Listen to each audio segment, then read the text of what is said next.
모세는 이스라엘 백성들이 시내 산을 출발하기 전에 이제 이스라엘 백성들이 선택해야 할 길이 세 가지가 있다고 오늘 본문에서 1절부터 우리에게 설명해 주고 있습니다. 그 한 길은 축복의 길입니다. 그 길로 가면은 형통하고 축복을 받는 축복의 길이고, 그다음에 또 하나의 길은 진노의 심판의 길입니다.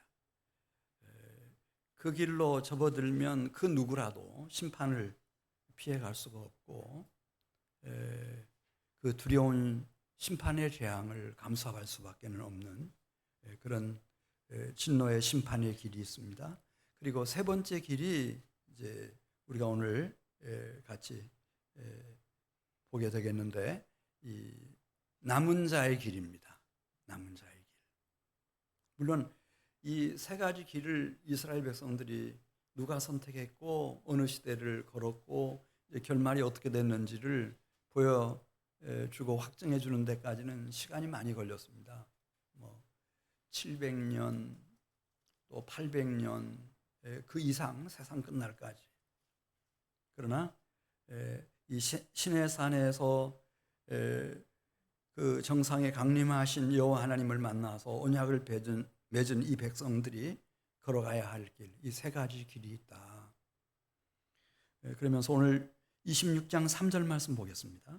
그럼 축복의 길은 어떤 길인가? 거기 3절에 잘 나와 있죠. 너희가 내 규례와 계명을 준행하면 내가 너희에게 철 따라 비를 주리니 땅은 그 산물을 내고 밭의 나무는 열매를 맺을 거다. 이 주 여호와 하나님의 규례, 모세를 통해서 주신 계명, 이것을 지켜 행하는 겁니다. 준행한다고 하는 것은 지켜 행하는 겁니다.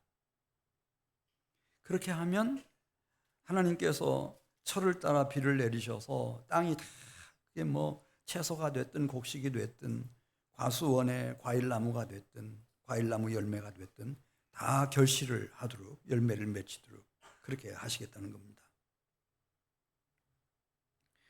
6절 가서 보겠습니다. 이 축복의 길로 걸어가면 주님께서 무엇을 약속하시나 6절에 나와 있는 것처럼 평화를 약속하십니다.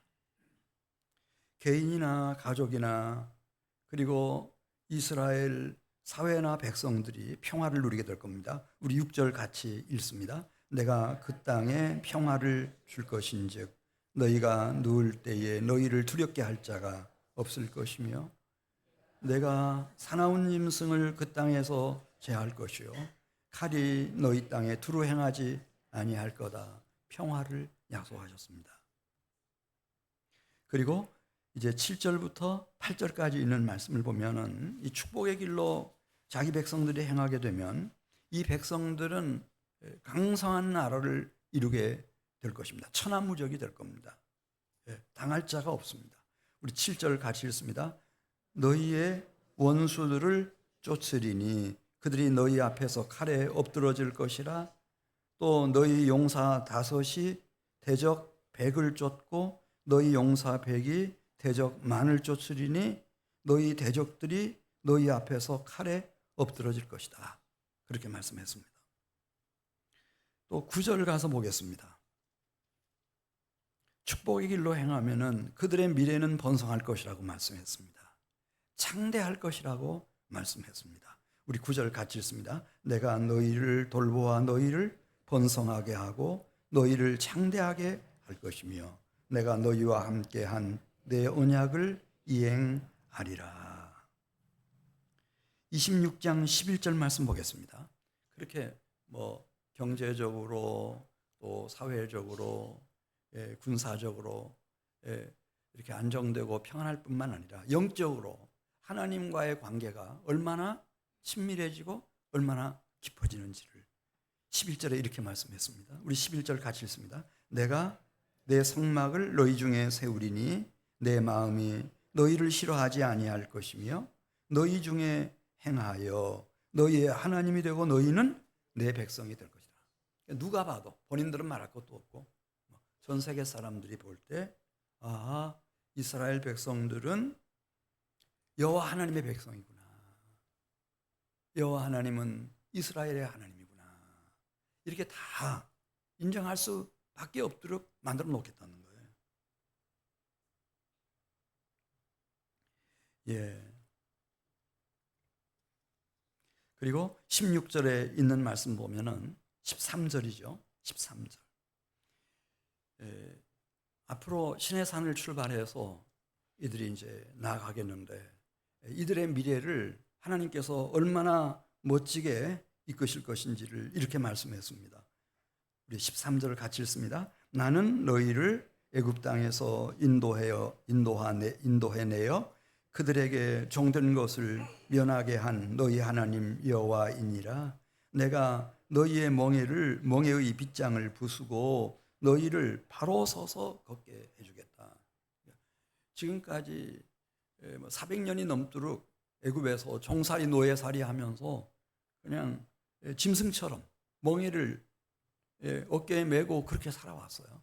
근데 그거 다 청산하고 당당하게 살아가도록 하나님께서 복을 주시겠다는 겁니다. 그럼 이렇게 산 사람들이 있나? 있을 것 같아요? 없을 것 같아요? 그래서 설교 준비하면서 묵상해 보니까 있어요. 있기는 있는데 정말 드물어요. 예를 들면 요셉이라는 사람이 나오거든요. 야곱의 아들 요셉. 요셉은 소년 때부터 이렇게 하나님이 주신 꿈을 잉태하기 시작했고요. 마지막 죽을 때도 형제들 다 용서하죠. 다 용서하고 그 다음에 그 자손들에게 그렇게 아름다운 소망을 심고 그래서 자기를 애굽 땅 피라미드 만들지 못하게 하고 자기 해골을 옮겨다가 하나님이 주실 땅에 갖다 묻어달라. 대단했습니다. 요셉이 생각이 났습니다. 누가 이 축복의 길로 걸어갔나? 드보라 생각도 났어요.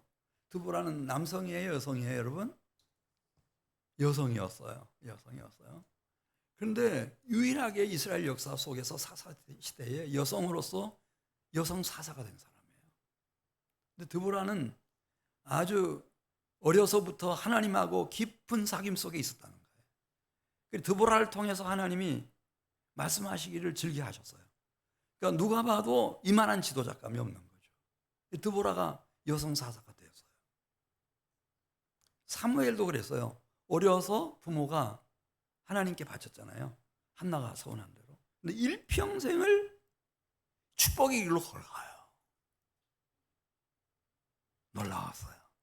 그러더니 여러분 아시는 것처럼 그는 레위인도 아니고 아론 자손도 아니면서도 제사장이 됐어요. 정말 유력한 사사가 됐어요. 왕정시대를 여는. 그리고 그 입에서 나오는 말은 한마디도 땅에 떨어지지 않는 정말 신뢰받고 존경받는 큰 선지자가 됐어요. 그 제사장 중에 여호야다라는 제사장이 있었어요. 그의 아내는 여호세바고 그 내외가 생명을 걸고 축복의 길로만 가요. 여호야다가 죽었잖아요. 온 백성들이 들고 일어나서 이는 제사장 넘어서 왕이라는 거예요. 그 중에서도 가장 존경해야 할 왕이라는 거예요. 왕실에다가 모셨어요. 누구를? 여호야다를. 근데 이런 사람들이 많을 것 같아요? 적을 것 같아요? 물론 뭐 야곱도 있고 마리아 같이 그렇게 막 성령 충만한 그런 의로운 사람들도 있어요. 제가 볼 때는 이런 분들은 몇 안 돼요. 99.99%는 이 길을 가지를 못해요. 이게 없는 건 아닌데 이 모세가 말하는 세 가지 길이 있을 거다. 그러니 너희들은 이제 이 시내산을 지금 출발하게 되면 이 레위기가 끝나면 출발하거든요. 출발하게 되면은 그러면은 이 축복받는 자의 길로 가라. 이렇게 당부하지만은 그 길을 걷는 사람이 정말 손에 꼽힐 만큼 적은 숫자. 그럼 나머지는 99.999%는 어디로 가나? 우리 14절부터 나와 있는 것처럼 진노의 심판의 길로 가요. 왜냐하면 하나님은 영이어서 안 보여요. 그래서 이 세상 현실이 어떻게 되어 있는지를 늘 살피고 나 자신의 생각과 판단이 가장 중요해요. 내 결정을 쫓아가는 거죠. 14절 같이 보겠습니다. 14절. 그러나 너희가 내게 청종하지 아니하여 이 모든 명령을 준행하지 아니하며 내 규례를 멸시하며 마음에 내 법도를 싫어하여 내 모든 계명을 준행하지 아니하며 내 언약을 배반할진대. 그럼 어떻게 될 것 같아요, 여러분? 이 길은 축복의 길이에요? 아니면 진노의 심판의 길이에요? 진노의 심판의 길이죠.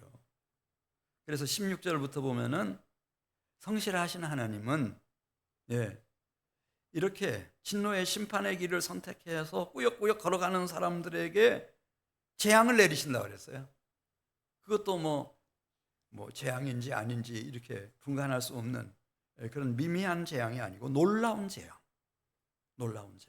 우리 16절을 같이 읽습니다. 내가 이같이 너희에게 행하리니 곧 내가 너희에게 놀라운 재앙을 내려 폐병 열병으로 눈이 어둡고 생명이 쇠약하게 할 것이요 너희가 파종한 것은 헛되리니 너희의 대적이 그것을 먹을 것이며 내가 너희를 치리니 너희가 너희의 대적에게 패할 것이요 너희를 미워하는 자가 너희를 다스릴 것이며 너희는 쫓는 자가 없어도 어떻게 하리라? 도망하리라. 하나님이 기뻐하시지 않으면은 진노의 심판이 꼭 임한다는 거예요. 이게 죽고 나서 지옥 가면 된다. 그게 아니고 이방 사람들은 그렇게 될 수 있어요. 그러나 하나님의 선택받은 언약 백성들은 이 즉각 이렇게 하나님의 진노의 심판이 임하는 겁니다. 18절 가서 보겠어요.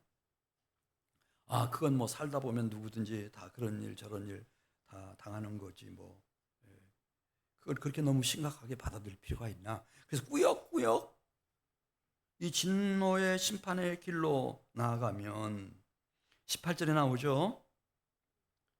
너희가 그렇게까지 되어도 내게 청종하지 아니하면 너희 죄로 말미암아 내가 너희를 징벌하는데 몇 배나 징벌한다 그랬죠? 7배를 징벌한다는 거예요. 그러니까 이 징벌이 약하다는 뜻이에요? 강하다는 뜻이에요? 아주 강력하다는 뜻이죠. 강력한 뜻이에요. 시간이 한 700년 이렇게 흘렀어요. 그런데 제일 먼저 가장 용감무쌍하게 하나님을 떠난 사람이 여로보암이 북왕국을 창건하지 않습니까? 그리고 여로보암과 그 후대 왕들이에요. 여러분 아시죠? 722년에 그러니까 한 700년 지난 후였어요. 모세가 이 얘기 한 700년 후였어요. 하나님이 아수르를 몽둥이로 들어가지고 이 북왕국을 사마리아부터 부수기 시작하는데요. 진멸시켜버렸어요. 다시는 일어나지 못해요. 완전히 그래서 끝장나버렸어요. 이게 7배 강한 징벌이에요. 징벌. 근데 남유다 사람들이 그걸 잘 몰라요. 나라라고 하는 게 흥망성쇠의 사이클을 다 그리는 거지 꼭 북왕국만 망했나? 망한 나라가 얼마나 많은데 이렇게 생각한 거예요. 그래서 우리 21절 가서 보겠어요. 21절. 또 꾸역꾸역 이 진노의 심판의 길로 남유다도 막 들어서는 거예요. 들어서. 자, 21절. 너희가 나를 거슬러 내게 청종하지 아니할진대 내가 너희의 죄대로 너희에게 재앙을 내리겠는데 이때도 몇 배의 재앙을 내린다 그랬죠? 7배의 재앙인 거예요. 이 세상 사람들하고 달라요. 이 세상 사람들은 거짓말해도 별 문제 안 돼요. 바람 좀 피웠다? 지나가면 끝이에요. 근데 예수 믿는 사람들은 안 돼요, 그게. 목사님이 그랬다? 끝나버리더라고요. 제가 아는 분 한 분 계셨는데 경기고등학교 졸업하고 서울대학 다닐 때 너무나 탁월해가지고 미국 유학 갔어요. 미국 유학 갔어. 거기서 다 학위과정 다 하고 가장 뛰어났죠. 젊고. 근데 한국에 돌아왔어요. 이제 몇십 년이 지났거든요. 사고 내고. 그래가지고 이제 진흥원에서는 그분이 뭐 예수님 자리도 쓰고 막 이런 책들을 썼으니까. 지금 이제 한 뭐 20년 훨씬 넘겨서 이제 30년이 거의 되어 가는지 젊을 때 철없어서 그렇게 한 거니까. 그러니까 충분히 이해할 수 있잖아요. 근데 거기 그때 문자 온 거 보니까 그런 성경 공부반을 지금 하는데 계획하고 있는데 300명을 모은다는 거예요. 전국 침례교회와 초교파적으로. 근데 등록하는 사람이 없어요. 거기다 뭐라고 써놨는가 하면은 당일을 당하면은 막 몰릴 것 같으니까 사람들이. 그분이 이제 옛날에 좋았던 때 뭐 한 도시에서 막 모여도 막 200명, 300명씩 모일 때가 있었거든요. 그분만 왔다고 하면. 그러니까 지금 빨리빨리 미리미리 신청해달라고. 근데 제가 볼 때는 다 끝날 때까지 똑같이 그렇게 할 거예요. 여기 21절 말씀 보면 이 예수 믿는 사람들은 달라요. 7배 재앙을 내리신다는 거예요. 그래서 들짐승들을 보내가지고 뭐 자녀들을 움키게 하고 가축들이 진멸되게 하고 막 수요가 줄어들게 만들고 폐허가 되게 만들고 이렇게 하신다. 그런데 깨닫지를 못하는 거예요, 남유다가. 그러니까 여러분 아시잖아요. 주전 610년이에요. 610년. 110년 지난 후였는데 남유다에 위기가 왔어요. 정말 어려운 때였거든요. 그때는 지도자가 참 중요해요. 근데 마침 요시아라고 하는 정말 경건하고 유능한 지도자가 있었어요. 근데 이 지도자 요시아가요, 그때 39살이었어요. 그렇게 죽으면 안 되거든요. 그리고 본인부터 시작해서 주변 사람들이 그를 좀 지켜줬어야 돼요. 근데 전쟁에 나가가지고 바르노고의 화살에 맞아가지고 그 군인들의 화살에 맞아서 그냥 죽음합니다. 그러면서 내리막길로 막 쏟아져 내리기 시작하는데 그걸 컨트롤할 수가 없어요. 자, 23절 가서 보겠어요. 23절. 이를 당하여도 너희가 내게로 돌아오지 아니하고 내게 대항할진대 나도 너희에게 대항하여 너희 죄로 말미암아 너희를, 이번에도 24절 마지막 보면 몇 배로 하나님이 치신다고 그랬죠? 7배예요. 이 하나님은 매를 들었다 하면은 그렇게 뭐 때렸는지 안 때렸는지 애매하게 그렇게 하시는 법이 없어요. 확실하죠. 바벨론이라고 하는 나라가 확 일어나는 거예요. 느부갓네살이 쳐들어와가지고. 주전 605년, 어떤 학자들은 606년이라고도 해요. 네. 그냥 정복해버리잖아요. 예루살렘 유다를. 그리고 뭐 다니엘이니 뭐 그 중요한 사람들을 인질로 잡아버려요.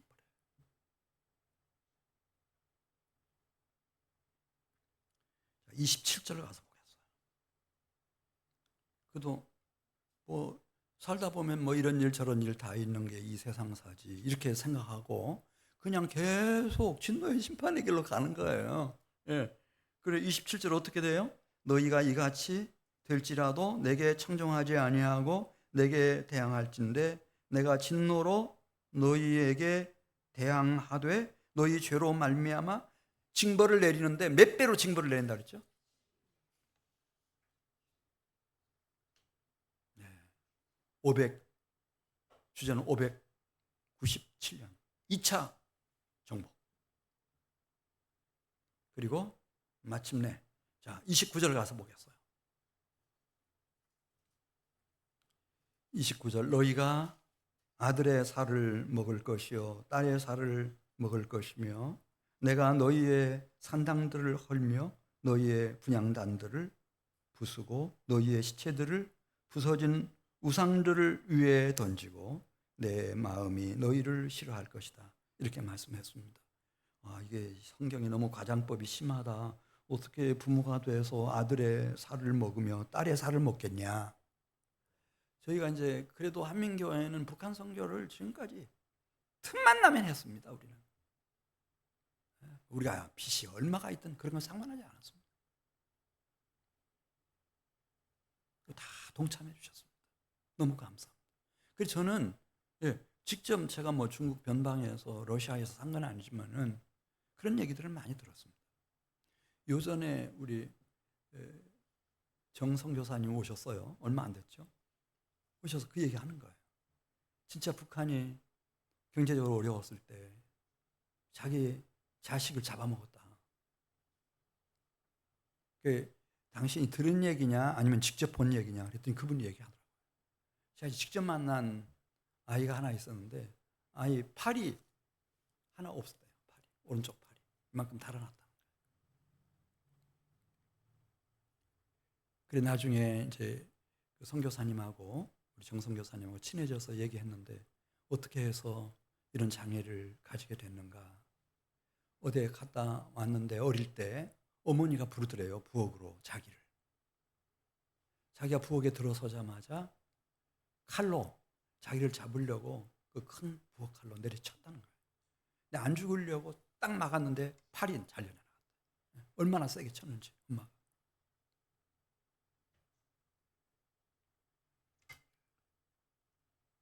지금 그런 얘기예요.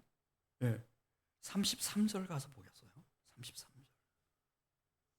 내가 너희를 여러 민족 중에 흩을 것이요 내가 칼을 빼어 너희를 따르게 하리니 너희 땅이 황무하며 너희의 성읍이 황폐하리라. 그러니까 유다 예루살렘이 진멸되기 800년 전에 이 모세가 다 얘기했어요. 너희가 지금 시내산 출발한다. 너희 앞에 세 가지 길이 있다. 하나는 무슨 길이라죠? 축복의 길. 또 하나는 진노의 심판의 길. 네. 이렇게 있는데 진노의 심판의 길로 가면은 33절 말씀하지 않습니까? 하나님이 그대들에게 주신 기업이라 하더라도 그게 북왕국 사마리아와 북왕국 이스라엘이 됐든 남유다 예루살렘이 됐든 하나님이 진멸하실 거다. 성벽까지 심지어 성전까지 다 초토화시킬 거다. 잿더미로 만드실 거다. 그리고 황무한 땅이 될 거다. 지금 땅 얘기하잖아요. 그러더니 주전 586년이었습니다. 완전히 진멸당해버리죠. 끝까지 고집을 세우다가 보통은 그렇게 하지 않거든요. 적군들이 쳐들어와서 항복을 받아냈으면 일단 물러가요. 거기 총독을 세우든지 자기 군인들을 보내놓고는 물러가는데 바빌론은 그렇게 하지 않죠. 완전히 진멸시켜버려요. 네.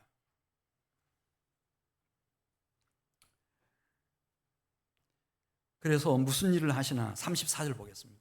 하나님 원래 이제 이스라엘 백성들에게 이 약속의 땅을 주실 때 약속의 땅에 들어가면은 너희들이 안식일도 지키지만은 땅을 위해서 땅이 휴경할 수 있도록 그 안식년을 지키도록 했어요. 7년마다. 근데 7년마다 1년을 쉬려고 생각하니까 농사를 지을 수가 있나, 사업을 할 수가 있나, 무역을 할 수가 있나. 이게 경제적인 피해가 이만저만이 아니라고 생각을 한 거예요. 그래서 제대로 안식년을 지켜본 일이 없어요. 그다음에 안식년이 7번 지나고 난 49년째 그 다음에는 희년으로 지키도록 했거든요. 자유를 선포하고 자기 원래 하나님 주셨던 땅과 집으로 돌아가고 가족들에게로 돌아가고 그래서 너희 형제들 중에서는 종노예가 없도록 하라. 이렇게 했는데 그걸 지키질 않았어요. 어떻게 얻은 종이고 노예들인데 이걸 풀어줘요? 그때도요 고대에도 노예값이 되게 비쌌어요. 몇백만 원 그런 게 아니에요. 자, 우리 34절 같이 읽습니다. 34절 너희가 원수의 땅에 살 동안에 너희의 본토가 황무할 것이므로 땅이 그때 비로소 무엇을 누릴 거라고 그랬죠? 안식을 누리는 거예요. 왜냐하면 이제 이스라엘 백성들이 이 유다인들이 다 떠났어요.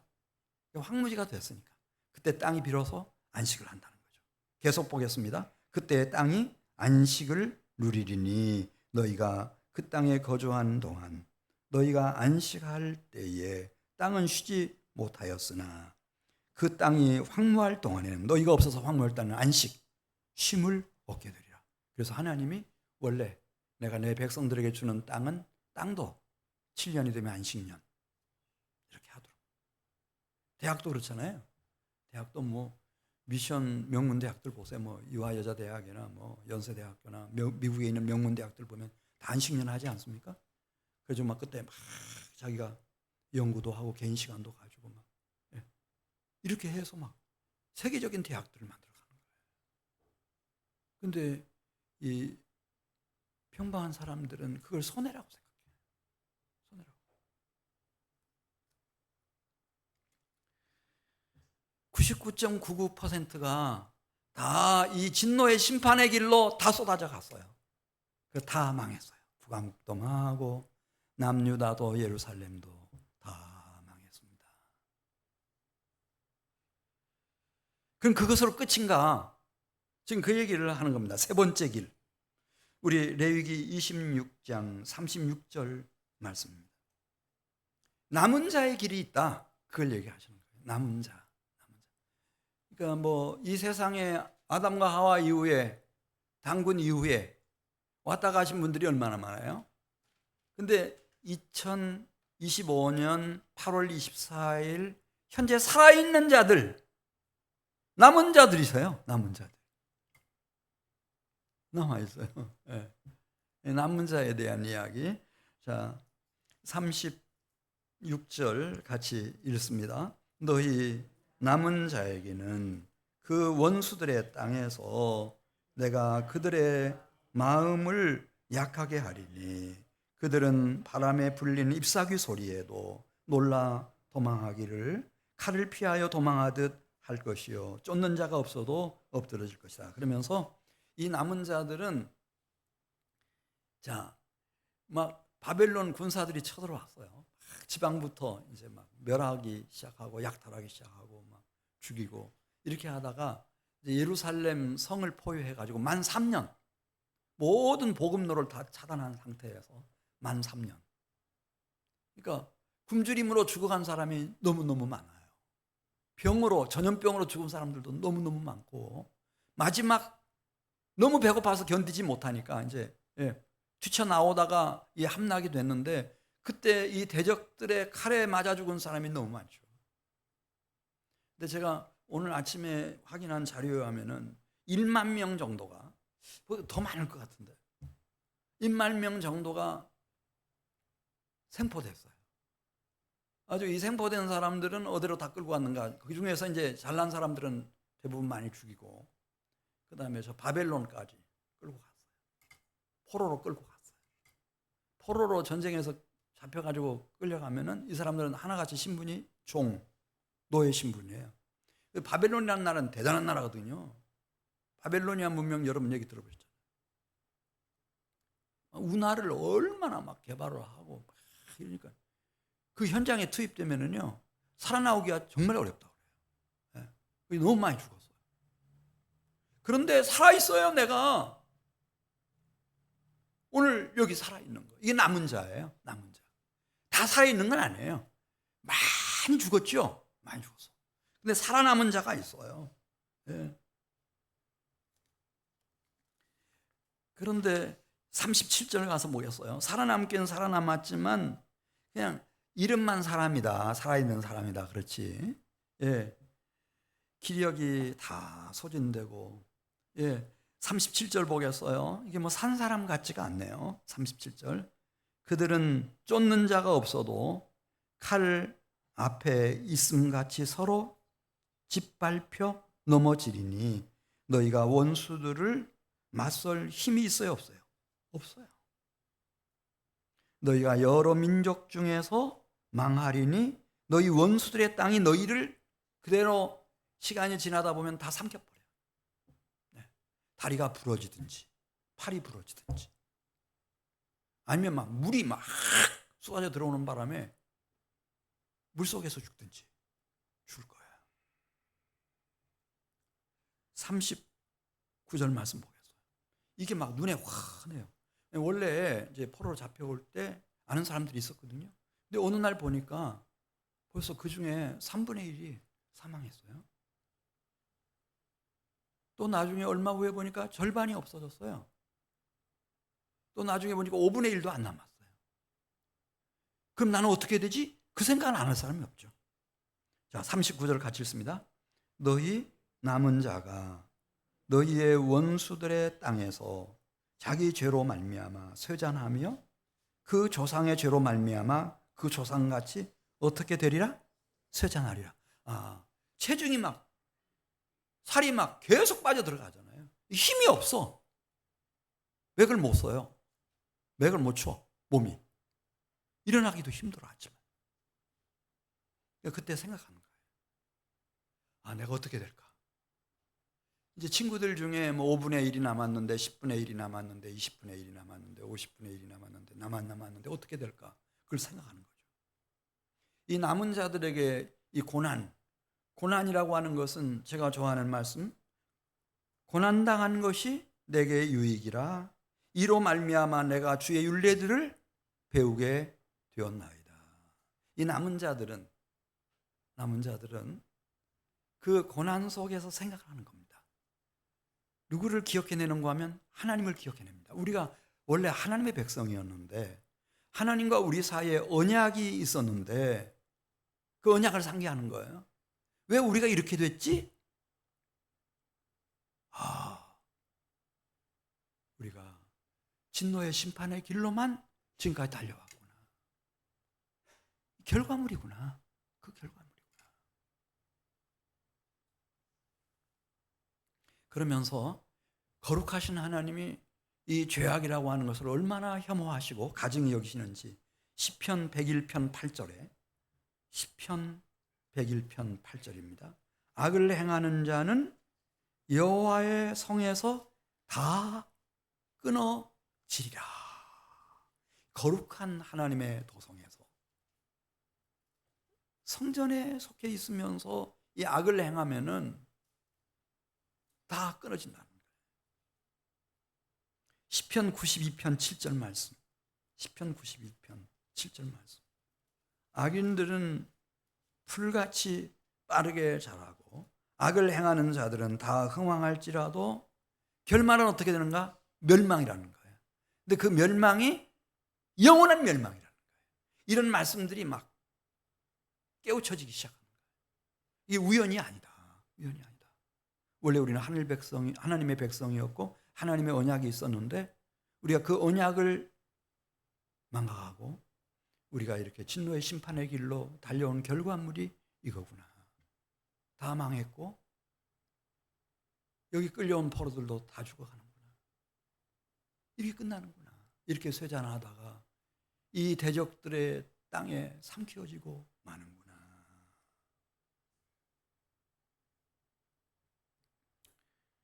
그러면서 로마서 2장 4절 말씀. 그러면 나는 어떻게 해야 되지? 이걸 생각하는 겁니다. 로마서 2장 4절. 그러면 나는 어떻게 해야 되지?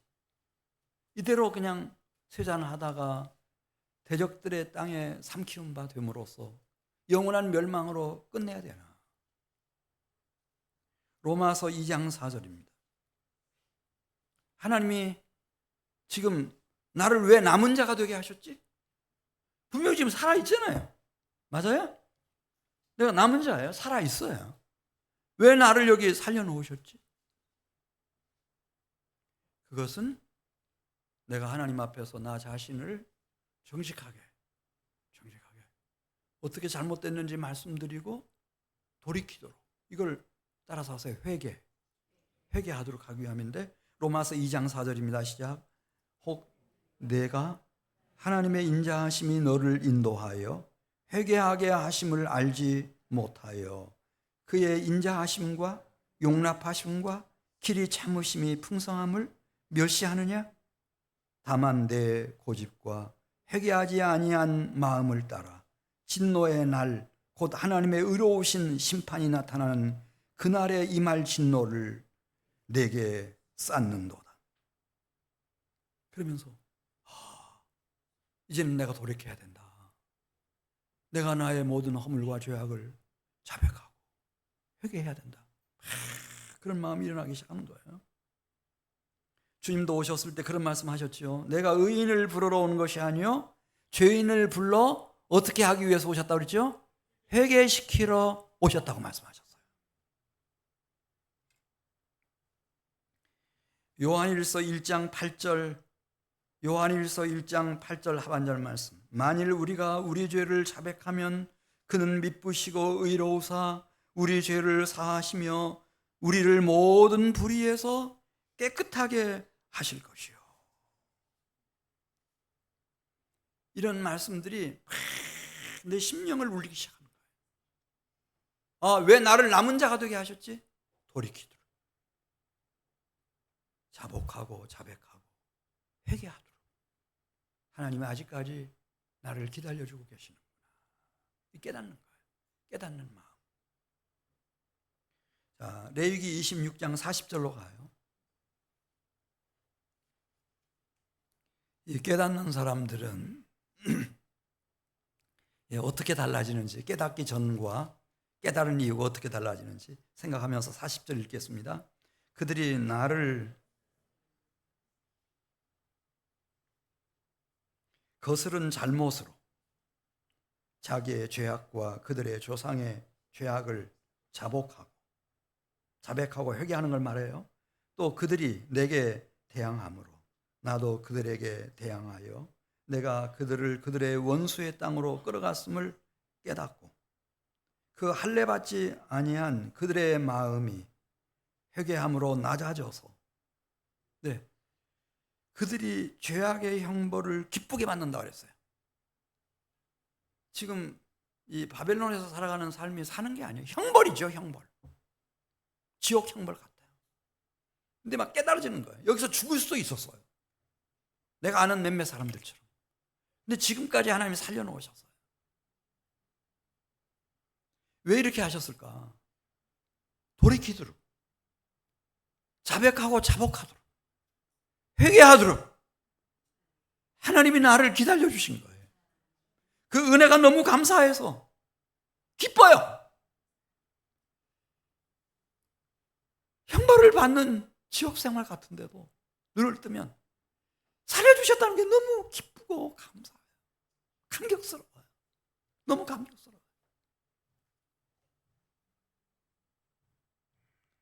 자, 우리 레위기 26장 42절 보겠어요. 이렇게 돌이키면, 회개하면 그 회개한 심령과 영혼을 향해서는 하늘아버지의 마음이 이렇게 긍휼히 여기는 마음으로, 불쌍히 여기는 마음으로 바뀌어지셔서 42절 뭐라고 말했죠? 42절 같이 읽습니다. 내가 야곱과 맺은 나의 언약과 이삭과 맺은 나의 언약을 기억하며 아브라함과 맺은 내 언약을 기억하고 그 땅을 기억하리라.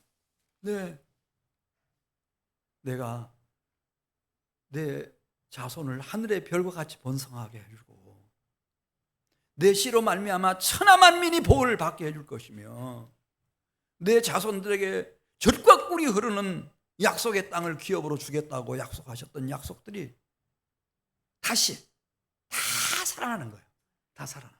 할렐루야. 43절 말씀 보겠어요. 43절. 그들이 내 법도를 싫어하며 내 규례를 멸시하였으므로 그 땅을 떠나서 사람이 없을 때에 하나님은 정확하세요. 자기 백성들이 떠난 그 유다 땅 예루살렘을 안식하도록, 충분히 안식하도록 그렇게 하실 뿐만 아니라 그들은 자기의 죄악의 형벌을 기쁘게 받으리라.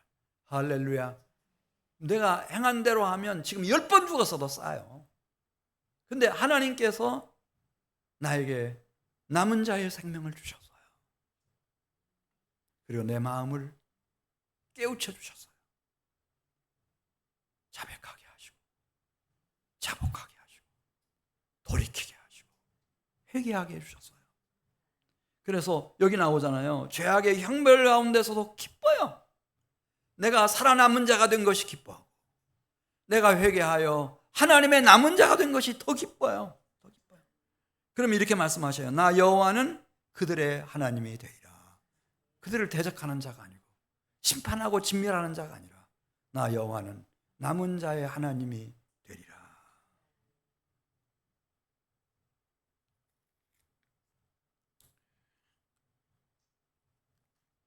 저는 그 말씀을 기억해요. 이렇게 남은 자가 되면 그리하면 내 빛이 새벽같이 비칠 것이며 내 치유가 급속할 것이다.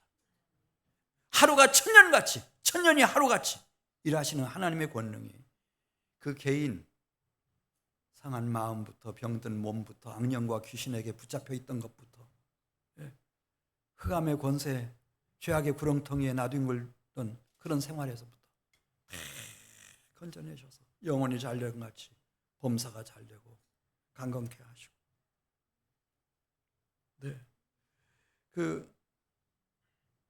이들에게 하나님은 진노의 심판의 하나님이 아니고 데살로니가전서 5장 23절 보면, 데살로니가전서 5장 23절 보면 평강의 하나님이라고 말씀하셨어요. 무슨 하나님이라고요? 평강의 하나님. 그래서 하나님이 직접 나서셔서 너희를 온전히 거룩하게 해주시고 너희 온 영과 혼과 몸이 그냥 하루 동안도 아니고 1년 동안도 아니고 10년 동안도 아니고 우리 주 예수 그리스도께서 강림하실 때까지, 세상 끝날까지 흠없게 보존되도록 24절에 보면은 하나님이 직접 주관하시고 역사하시고 주의 형상으로 다 빚어내시는 거예요. 빚어내시고. 이것을 레위기 26장 44절에서 나는 여호와 그들의 하나님이 됨이니라. 이게 현재형 시대예요. 지금 바벨론이에요. 현재 신분이 종노예의 신분이에요. 형벌 받고 있는 생활 같아요. 근데 이미 하나님이 나 여호와 하나님이 너희의 하나님이 된다는 거예요. 거기서부터. 그래서 남은 자로 다 돌아오게 하시죠.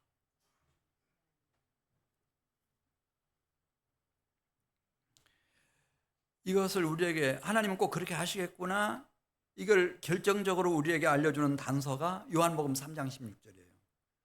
하나님이 독생자를 보내주셨다는 거예요. 우리를 멸망치 않고 영생을 얻도록 하나님의 형상으로 영원무궁한 하나님 나라를 기업으로 받도록 그렇게 만드시려고 독생자를 보내주셨다는 거예요. 그 독생자가 오셔서 베드로전서 4장 1절에 있는 말씀을 보면은 우리의 속죄제물이 필요하니까, 대속제물이 필요하니까 회개했다 하더라도 죄값을 갚아야 될 거 아니에요. 그러니까 베드로전서 4장 1절에 있는 말씀 보면 하나님의 아들인 그리스도께서 나와 남은 자 된 우리의 대속제물로서 육체의 고난을 받으셨다는 거예요. 그러니 너희도 같은 마음으로 갑옷을 입으라. 너희도 같은 마음으로 무장을 하라는 거예요. 하나님의 아들 그리스도 예수는 죄가 없어요. 죄를 알지도 못하는 분이에요. 그분은 아버지 품속으로부터 오신 분인데 그분이 남은 자인 나를 위해서 육체의 고난을 처절하게 받으셨어요. 영혼을 속건제물로 바치기까지. 그렇게 내 영혼을 구원하시려고 애쓰시는데 이거를 진정으로 알고 믿는다고 할 것 같으면은 너희도 같은 마음으로 갑옷을 입으라는 거예요. 나도 내 영혼을 위해서, 영혼의 구원을 위해서 남은 자로서 고난받을 결심하는 그런 무장을 하라는 거죠.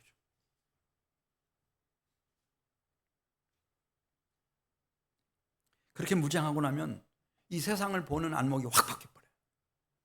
우리 43절 마지막 보겠어요. 레위기 26장 43절. 그들은 자기의 죄악의 형벌을 어떻게 여긴다고 그랬죠? 기쁘게 받아들인다는 거예요. 기쁘게. 할렐루야. 이 고난이 아니었다면 생각을 못해요. 깨닫지를 못해요. 죽는 줄을 몰라. 무슨 자백이 있고 자복이 있고 회개가 있어요.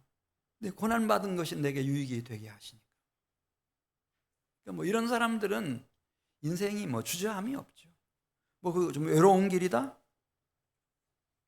마음이 상할 수 있다? 병 들었다? 가난해졌다? 짓밟혔다? 그거 아무 상관없어요. 아무 상관없어요. 그리스도로 갑옷을 입었는데, 무장을 했는데 잠깐 그 고난받고 그리스도와 함께 하나님의 형상을 이루고 그 영광의 나라를 기업으로 받아 누리게 되는데, 이 사람들은 주저함이 없죠. 뭐 전도하다가 뭐 사람들이 뭐라고 하고 막 나가라고 소리치고 그런 거 아무 상관. 영광이죠. 영광. 주님 만났을 때 그 얘기 해야 될 거 아니에요. 이런 사람들을 고린도후서 5장 17절에서 새로운 피조물이라고 그랬어요. 이 세상 사람들이 아니에요. 소속이 하나님 소속이에요. 그래서 그런즉 누구든지 그리스도 안에 있으면 새로운 피조물이라 이전 것은 지나갔으니 보라 새 것이 되었도다. 이 주님은 떠나가시면서 정말 우리를 아끼시고 사랑하시거든요. 우리 영혼을. 그래서 말씀하셨어요. 내가 또 다른 보혜사를 보내주겠다고. 예수님은 33년 계시다가 가셨어요. 그러니까 이 보혜사라는 말이 보호자라는 뜻이고 변호사라는 뜻인데, 이 남은 자들이 다 이 보혜사가 필요하다는 거 아시고 주님이 약속하셨어요. 내가 아버지께 구하겠으니 그가 또 다른 보혜사를 너희에게 주사, 이분은 너희 곁에 있다가 떠나가는 분이 아니고 이렇게 예수 그리스도로 옷 입은, 그 고난으로 옷 입은 사람들의 속에 쑥 들어오셔요. 이걸 내주라고 그래요. 성령의 내주하심. 한번 따라서 해보세요. 성령의 내주하심. 내 안에 들어오셔서 하루 24시간 동안 1년 365일 내가 이 세상을 떠날 때까지 일평생 동안, 아니 요한복음 14장 16절에는 영원토록 너희와 함께 있게 하리라. 할렐루야. 보혜사 성령. 근데 이 성령이 우리 속에 오셔서 무슨 일 하시는 거면 나를 위해서, 남은 자 된 나를 위해서 계속 밤낮 주야로 기도하셔요. 말할 수 없는 탄식으로 하늘 아버지께 계속 기도하시는 거예요. 하나님이 하나님의 뜻대로 하는 성령의 기도를 다 들으신대요. 로마서 8장 27절에 나오잖아요. 마음을 살피시는 하나님이 우리 안에 내주하시는 보혜사 성령님의 기도 다 들으시고 그 성령의 생각까지 다 읽으셔서 결국 우리를 하나님의 형상으로 빚어가시는 거예요. 성령과 함께 그리스도 예수 안에서. 레위기 26장 45절 같이 읽습니다. 45절입니다. 내가 그들의 하나님이 되기 위하여 민족들이 보는 앞에서 애굽 땅으로부터 그들을 인도하여 낸 그들의 조상과의 언약을 그들을 위하여 기억하리라. 나는 여호와이니라. 하나님이, 그러니까 하나님과 남은 자 사이의 언약이 다시 체결이 돼서 하나님이 그걸 다 지켜나가시는 거죠. 요한계시록까지 막 도도하게 흐르는 강물처럼 이걸 누구도 막을 수가 없어요. 하나님이 사랑이셔서, 하나님이 좋아서 하는데 그걸 누가 막겠어요? 그래서 요한계시록 21장 6절에 있는 말씀 보면 이루었도다. 나는 알파와 오메가요 처음과 마지막이라. 하나님, 우리는 이제 현재만 살잖아요. 과거는 끝나버렸고 미래는 왔어요, 안 왔어요? 아직 안 왔어요. 근데 하나님은 과거, 현재, 미래를 같이 사시는 분이세요. 이분은. 그러니까 미래에 이루어질 남은 자가 된 우리 각 사람의 구원의 완성을 이루었도다. 그렇게 완료형으로 표현해요. 하나님만 하실 수 있는 거예요. 이루었도다. 예.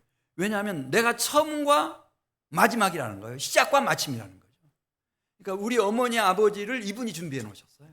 할머니 할아버지를, 아담과 하와를 이분이 다 만드셨어요. 나를 이 땅에 태어나게 하셨고 지금도 살아있는 남은 자가 되게 하셨고 하나님 앞에 나오게 해주셨어요. 이분은 말씀하셔요. 목마른 자가 있어요. 그래서 하나님 앞에 나와서 하나님, 오늘 기도하신 것처럼 제가 목말라요. 제가 너무 배고파요. 저에게 생명의 떡을 주세요. 저에게 생명의 음료를 주세요. 이렇게 하면은 여기 요한계시록 21장 6절에 나오잖아요. 내가 생명수 샘물을 목마른 자에게 값없이 준다는 거예요. 항상 주셔. 진짜 회개하고 기도하면 다 주세요. 제가 그 증인이에요, 여러분. 제가 증인이에요. 새벽에 와서 하나님 앞에 회개하고, 하나님 제가 목말라요. 이렇게 하면은 생명수를 항상 주세요. 이분은 자기 하는 말에 대하여 책임지는 분이에요. 내가 생명수 샘물을 목마른 자에게 값없이 주리니 그런 일평생은 이기는 자가 된다는 거죠. 이기는 자는 이것들을, 그것이 뭐 새 생명이 됐든 부활 생명이 됐든 영원한 생명이 됐든 하나님 나라의 영광의 기업이 됐든 이것들을 상속으로 받으리라. 나는 그의 하나님이 되고 그는 내 아들이 되리라. 그래서 이 남은 자의 길을 걷는 사람은 얼마나 관계가 깊어지는지, 하나님과의 관계가, 하나님의 친백성일 뿐만 아니라 하나님의 가족의 일원이 되고 내 아들이 된다 그랬어요. 내 아들이 되고 내 딸이 되고. 하나님이 1부터 10까지를 다 보살피셨으니까. 외아들을 보내주신 분도 그분이고, 그 다음에 그분 안에서 성령을 보내주셨고, 성령과 함께 이 고난받으신 그리스도와 함께 하나님이 막 너무 성실하심으로 일평생 우리가 이 땅에 태어나 사는 동안을 그분이 신경 쓰셔서 이루어 놓으신 하나님의 작품이기 때문에 그냥 내 소유라는 거죠. 내 아들이야, 나의 딸이야, 내 가족의 일원이야. 할렐루야. 그래서 바울은 로마서 9장 27절에서 누가 구원받느냐, 이 축복의 길로 가는 사람이 구원받느냐? 예, 받겠죠. 근데 그거는 너무 어려운 얘기예요. 누가 시종일관 처음부터 끝까지 그 축복받는 자의 길로 걸어갈 수 있는지는 모르겠어요. 99.999%는 어느 길로 가나 진노의 심판의 길로 다 가요. 그래서 로마서 9장 27절 이렇게 말씀했어요. 이스라엘 자손의 수가 비록 바다의 모래 같을지라도 누가 구원을 받는다 그랬죠, 여러분? 여기 남은 자만 구원을 받는다 그랬습니다. 남은 자입니다. 남은 자.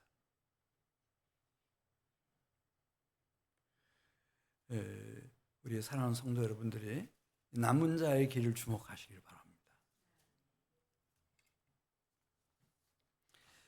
예수께서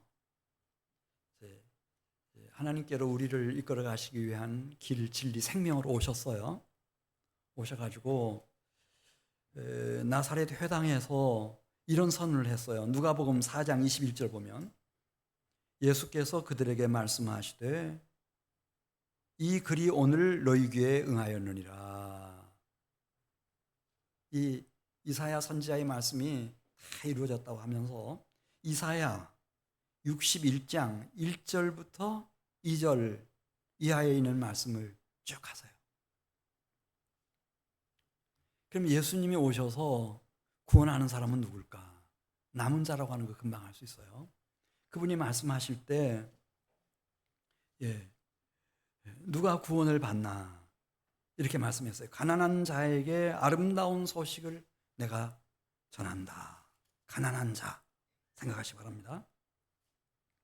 마음이 상한 자를 고치며 포로된 자에게 자유를, 갇힌 자에게 노임을 선포하며 여호와 은혜의 해와 우리 하나님의 보복의 날을 선포하여 모든 슬픈 자들을 위로하고 근심 가운데 있는 자들을 주님께서 붙잡아 주시겠다는 거예요.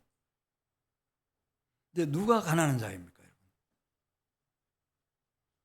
누가 마음이 상한 자입니까? 누가 포로된 자입니까? 누가 갇힌 자입니까? 이스라엘 역사 속에서 남은 자들입니다. 누가 슬픈 자입니까? 누가 근심 가득한 자입니까?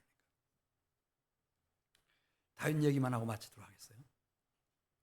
다윗이 이제 어느 순간에 깨달아요. 내가 가난한 자구나. 쫓기다가. 그래서 제사장을 찾아가가지고 그 진설병 떡을 좀 달라고. 너무 배가 고파서. 왜냐면 뭐 욕이라도 할 수 있는 그런 돈이 없어요. 너무 가난하니까. 정말 가난했어요. 그리고 이세 아들 다윗은 너무 마음이 아팠어요. 자기가 잘못한 게 없거든요. 여호와의 이름을 위해서, 여호와의 군대를 위해서, 왕을 위해서 충성을 다한 것밖에 없어요. 근데 이렇게 버림받고 짓밟힐 수가 없어요. 이세 아들 다윗은 포로된 자하고 갇힌 자예요. 아둘람 굴에서 못 나와요. 만일 나와서 뭐 어디 좀 돌아다니는 거 보면은 그 유다 지파 일가들이잖아요. 자기 지파 사람들이니까. 이 사람들이 막 즉각적으로 사울한테 신고를 하는 거예요. 그러면 이 사울이 막 군사들을 이끌고 단박에 그냥 체포하기 위해서 몰려오니까 이 세 아들 다윗은 슬픈 자였어요. 자기와 죽음 사이에, 생명과 죽음 사이에 한 걸음 차이밖에 없다고 그랬어요. 너무 근심 속에 살아갔어요. 그러던 어느 날이었어요. 나에게는 누가 있지? 결혼했던 미갈도 다른 남자 찾아서 갔고, 물론 아버지가 그렇게 하긴 했지만 그래도 그렇죠. 또 자기 장인어른은 철천지 원수와 같이 돌변해가지고 막 자나깨나 자기 없앨 생각만 하고 있지. 그리고 자기 유다 지파 일가 친척들도 다 등을 돌렸지. 아무도 없는 거예요. 근데 어디선가 음성이 들려왔을 거예요. 다윗아, 너는 나의 남은 자다. 이렇게. 나 여호와는 내 하나님이다. 할렐루야. 그때 쓴 시가 제 생각에는 시편 23편 같아요. 그래서 그는 그 순간을 잊지 않으려고 시편 23편 1절, 여호와는 나의 목자시니 내게 부족함이 없으리로다. 할렐루야. 내 평생의 선하심과 인자하심이, 그분의 선하심과 인자하심이 반드시 나를 따르리니 내가 여호와의 집에서 영원히 살리로다. 다윗이 어떻게 하나님의 성군이 될 수 있었을까? 하나님의 사람이 될 수 있었을까? 오실 메시아의 표상이 될 수 있었을까? 그는 하나님 앞에서 자신의 정체성을 알았어요. 나는 하나님의 남은 자다. 하나님의 남은 자다. 우리 사랑하는 성도 여러분들이 이제 뭐 이렇게 여름도 지나가네요. 처서도 지나고 지난 어제 토요일에 우리 사랑하는 성도 여러분들이 우리 앞에 놓여져 있는 길, 하나의 길은 축복의 길이고 또 하나의 길은 진노의 심판의 길이고 또 하나의 길은 남은 자의 길이에요. 근데 남은 자의 길로 다 손에 손을 맞잡고 같이 행진해서 나아갈 수 있기를